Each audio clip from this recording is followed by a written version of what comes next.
দোয়া করবেন যাতে সব শিল্পীর কণ্ঠস্বর একত্রিত করে আমি চিৎকার করতে পারি।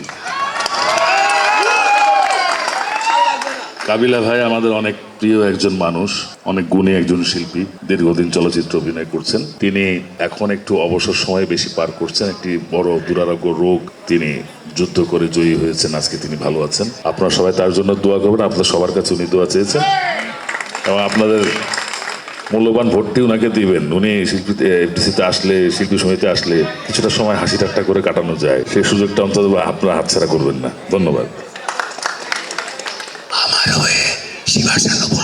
দোয়া করবেন যাতে সব শিল্পীর কণ্ঠস্বর একত্রিত করে আমি চিৎকার করতে পারি। কাবিলা ভাই আমাদের অনেক প্রিয় একজন মানুষ, অনেক গুণী একজন শিল্পী, দীর্ঘদিন চলচ্চিত্র অভিনয় করছেন। তিনি এখন একটু অবসর সময় বেশি পার করছেন, একটি বড় দুরারোগ্য রোগ তিনি যুদ্ধ করে জয়ী হয়েছেন, আজকে তিনি ভালো আছেন। আপনারা সবাই তার জন্য দোয়া করবেন, আপনাদের সবার কাছে উনি দোয়া চেয়েছেন এবং আপনাদের মূল্যবান ভোটটি ওনাকে দিবেন। উনি শিল্পী এফডিসিতে আসলে, শিল্পী সমিতিতে আসলে কিছুটা সময় হাসি ঠাট্টা করে কাটানো যায়, সেই সুযোগটা অন্তত আপনারা হাতছাড়া করবেন না। ধন্যবাদ।